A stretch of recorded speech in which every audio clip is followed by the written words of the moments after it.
Mariana, eu até.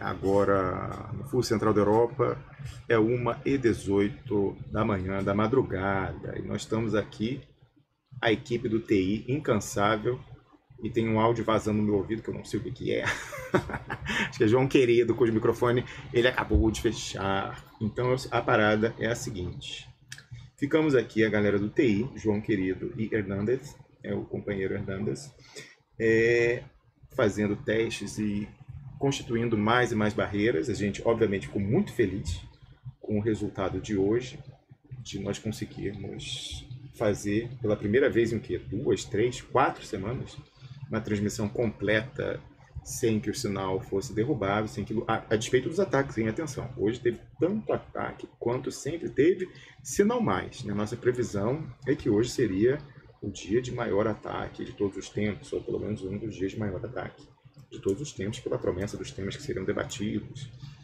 etc. e tal, incluindo a questão brasileira transnacional do Umbrella Deal, a expressão proibida, mas também incluindo todo o contexto internacional trazido por Pepe Escobar. Então, foi uma missão aí de dias e dias para poder preparar uma estrutura que resistisse a esse assalto, e nós logramos êxito, felizmente. Não estava dado, e por isso até a gente ficou até o último minuto constituindo as nossas barreiras. E, obviamente, que a gente ficou muito satisfeito quando terminamos, mas imediatamente a gente sempre nunca estamos completamente, ficamos felizes, mas não completamente satisfeitos. Então, obviamente que a questão aí da imagem em stop motion, parecendo aquelas animações de massinha que a gente via quando era criança, né, que se mexe parando e tal, isso aí é algo que a gente queria trabalhar, e obviamente nós tínhamos tempo até a próxima live para acertar isso. Olha só, estou olhando aqui a tela no YouTube e vejo o banner do DE. Mas eu acho que ainda estou relativamente apresentado. Não estou mais com a minha camisa Lacoste, mas estou com o meu pijama. Mas o cabelo ainda não está descabelado, então acho que eu estou apresentado. Boa noite mais uma vez, Expressionauta. Então, a gente foi fazer um debriefing, né, uma reunião assim, de avaliação depois da transmissão de hoje, o que funcionou, o que podia ser melhorado. E a galera, como estava na fissura e feliz com o resultado, resolveu começar o trabalho hoje ainda para construir as novas barreiras de defesa e melhorar, inclusive, a qualidade do sinal. Então, é um teste que nós estamos fazendo para ver, por exemplo, se o stop motion melhorou. Então, até por isso eu fiz questão de entrar. A gente estava fazendo uma reapresentação da entrevista do Protásio de Queiroz à Mariana Godoy no ano de 2017, aqui na Suíça, a qual eu fiz alusão, bastante importante no programa de hoje, muito relevante para o que foi discutido no programa de hoje, sobretudo para o comentário que eu fiz, sobre o estado atual das coisas no Brasil e o que significa se opor de fato, enfrentar de fato o que está desenhado há 30 anos para o nosso país, no Umbrella Deal. A questão da urna eletrônica era fundamental e, como eu falei, em off, eu já ouvi de muito político comandado, já ouvi de constituinte falando da fraude. Agora, em on, ninguém tem los cojones para falar. Ninguém tem. Porque se a pessoa já saiu da política, o filho ainda está. E depende, ao fim e ao cabo, da totalização do justiça eleitoral e da diplomação. Então, ninguém que ainda tem alguma esperança de reproduzir mandato para si ou para os seus vai ousar falar em on, assim, em gravação, falar de esquema de fraude na urna eletrônica. A única pessoa que eu vi, não sei se, mas em alguma medida também um dos fatores é porque está completamente rifado nesse sistema viciado, porque ousou expô-lo, foi o Protásio de Queiroz. Então, uma vez que ele se tornou asilado aqui na Suíça e tem conhecimento, a base para falar o que falou, ele resolveu abrir o jogo sobre isso. Então, eu considero essa entrevista dele para a Mariana Godoy, assim, não foi à toa que, ainda durante o programa, quando eu fiz alusão a ela, eu passei para várias pessoas em privado, falando, olha, baixa imediatamente, eu encontrei um link com essa entrevista, que é um registro histórico da maior relevância. No momento atual, você vê o pessoal fazendo carnaval eleitoral de município, de vereador, de prefeito e tal, não dá, não há a menor condição. A gente tem que ser consequente, né? Enfim. Não haveria porquê o pessoal aí que está virando noite comigo há 3 semanas sem ganhar um puto, né? Eu também, nossas famílias, né, abdicando de tudo, não haveria porquê a gente fazer o esforço que a gente faz para não tratar, primeiramente, da verdade e, segundo, tentando fazer com que o nosso discurso e a ação em que ele pode se traduzir seja consequente, eficaz na realidade. Então não dá para dourar a pílula, não dá para fingir que eleição no Brasil, hoje mais do que nunca, né, tem o pessoal crítico do sistema liberal, sempre foi cético com relação à eleição, no marco né, do capitalismo, etc. e tal, né, do capitalismo liberal burguês. Agora, no Brasil está no paroxismo, porque efetivamente a fraude está, né? Gente, Protógenes de Queiroz não é o Zé das Couves, entendeu? Não é a tia do WhatsApp. Não é. O Protógenes de Queiroz é um delegado da Polícia Federal perseguido e por isso asilado e tem a condição de perseguido reconhecida pelo Estado suíço, vive no imóvel do Estado suíço com localização oculta, vive de uma pensão, né, uma renda garantida pelo Estado suíço na qualidade de perseguido e asilado.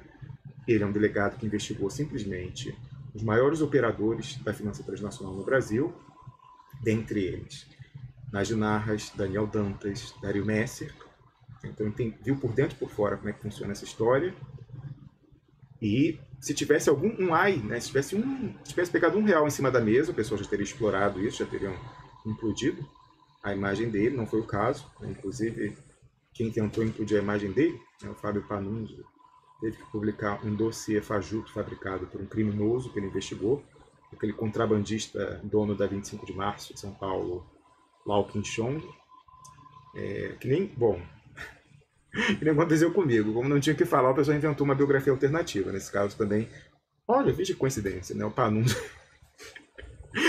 foi procurar o Nassif para ventilar um pouquinho da história da minha biografia alternativa, né, do Rômulo Maia do Mundo Bizarro, né, do Super-Homem. Da mesma forma, mesmo o Fábio Panunzio foi quem plantou, né, ou a quem recorreu-se para que fosse plantado um dossiê fajuto preparado por criminosos, comprovadamente criminosos, né, que o interesse é em desmoralizar quem exibiu a sua conduta criminosa.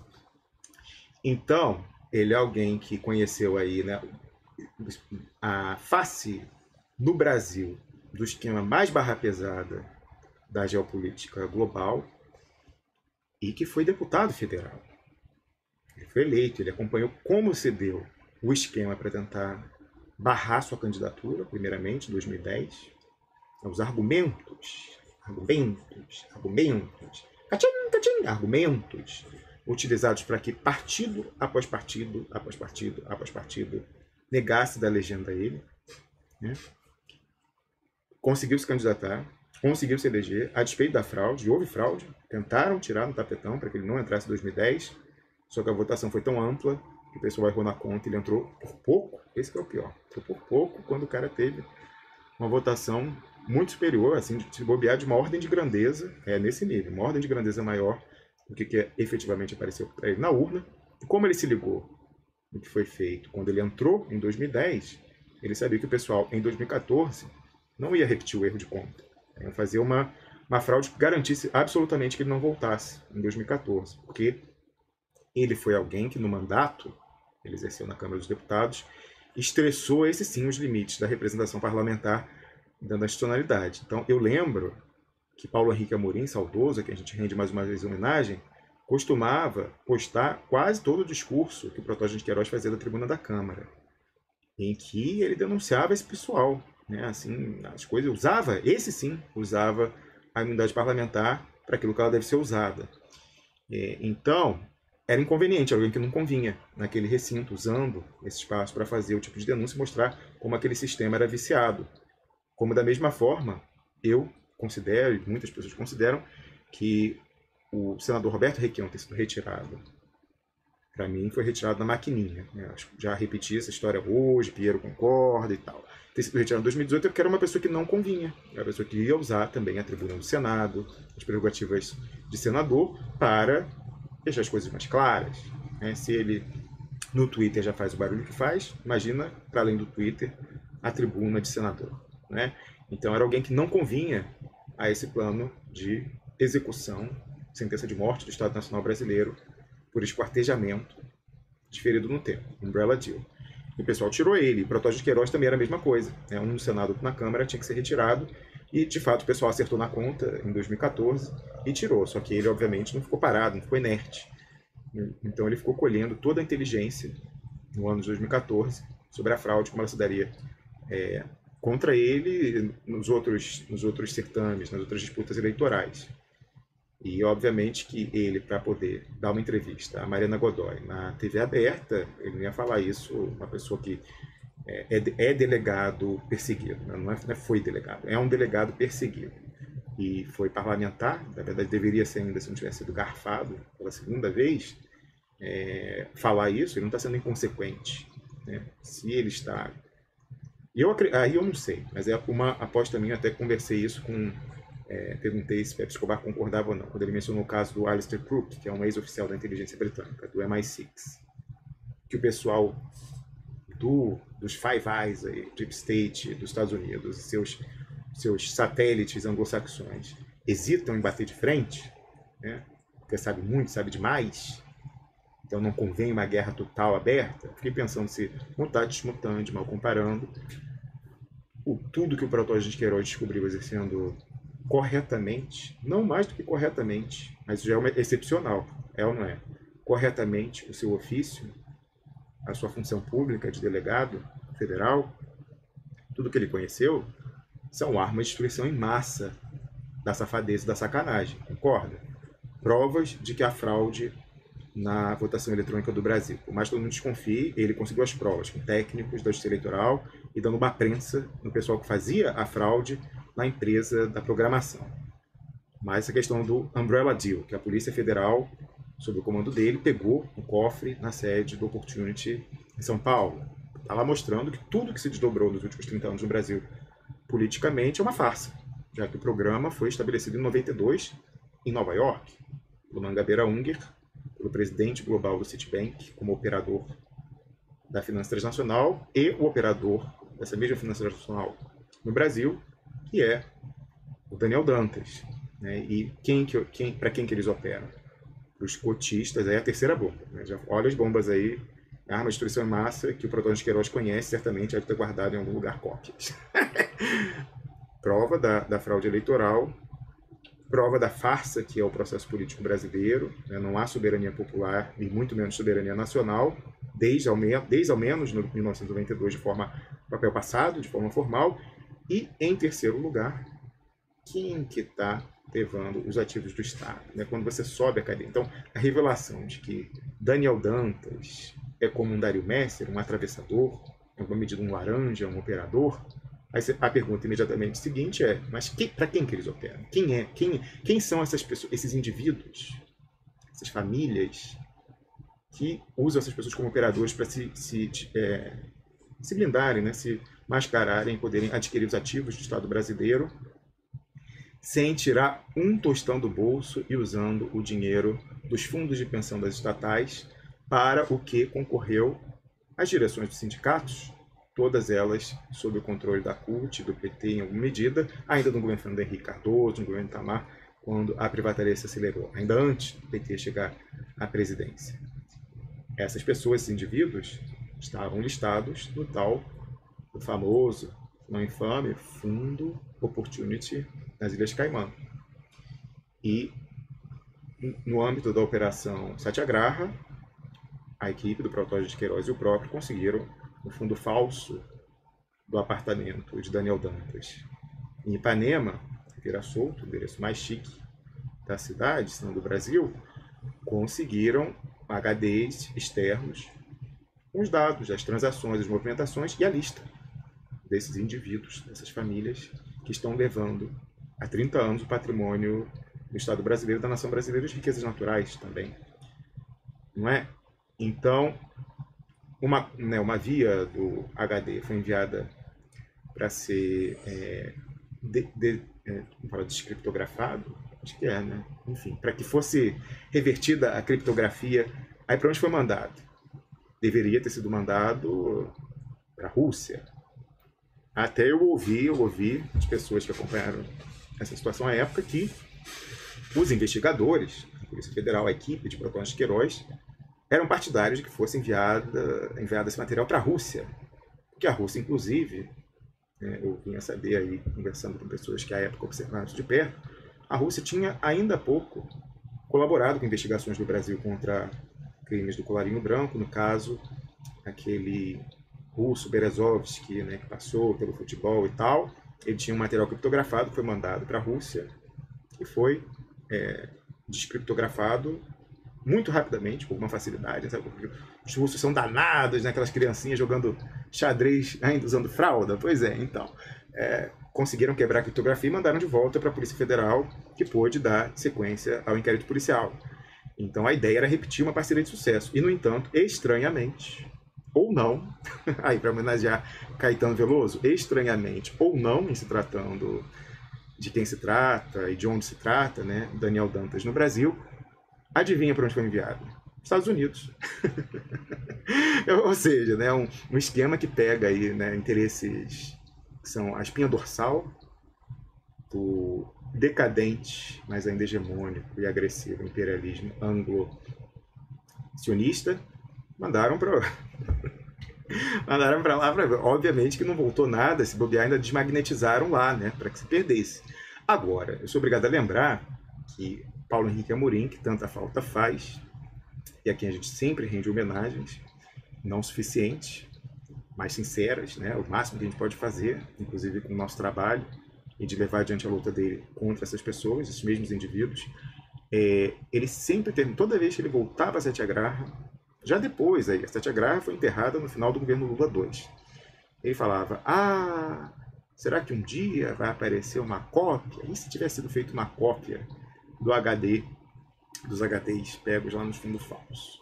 Eu não sei, será que era uma fanfic, um desejo, assim, um esforço do Paulo Henrique Amorim? Ou será que ele tinha elementos reais para nutrir essa vontade? Eu não sei, porque eu sei que é um potencial nuclear. Imagina se um dia aparecer esses nomes.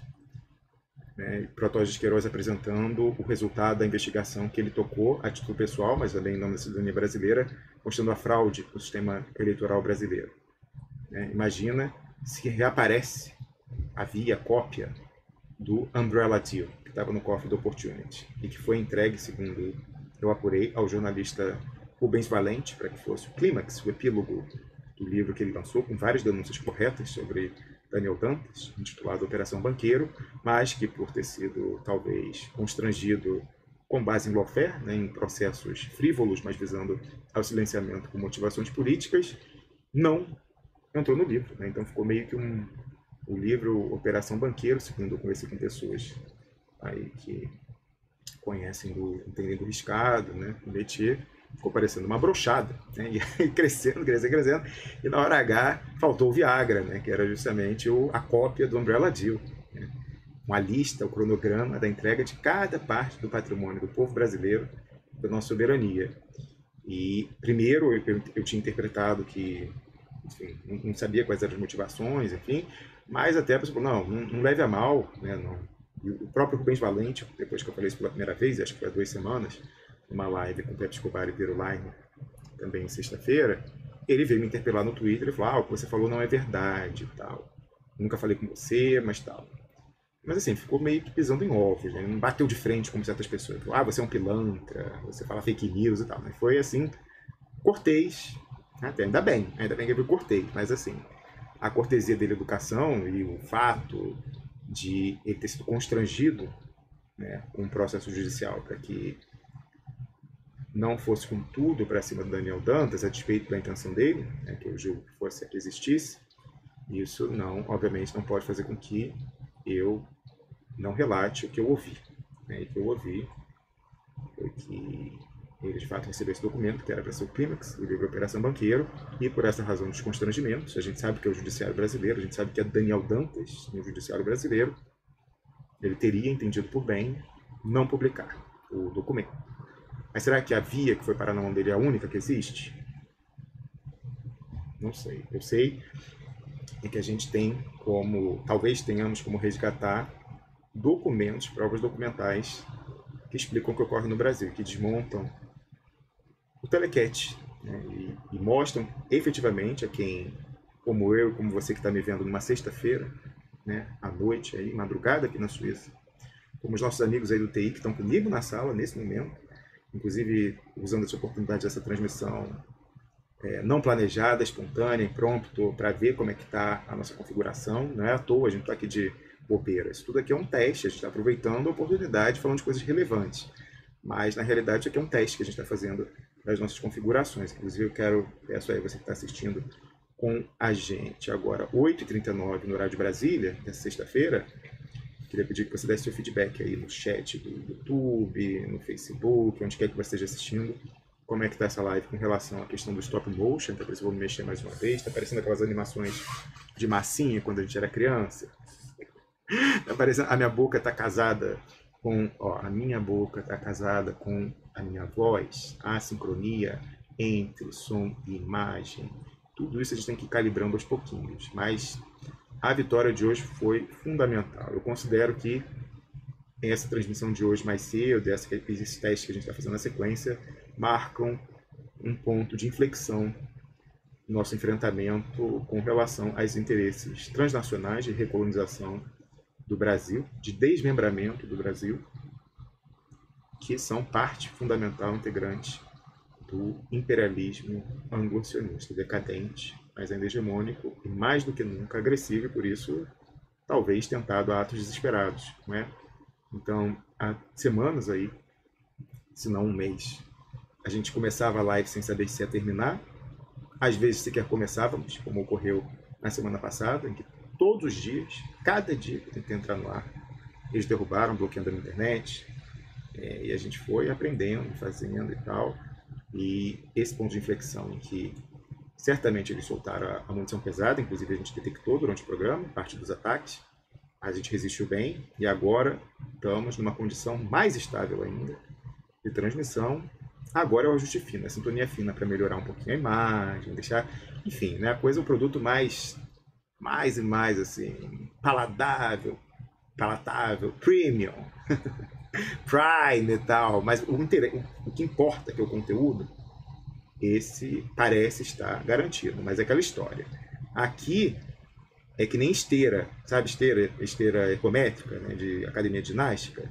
Você tem que, quando você liga ela, você tem que andar e correr para não ir para trás.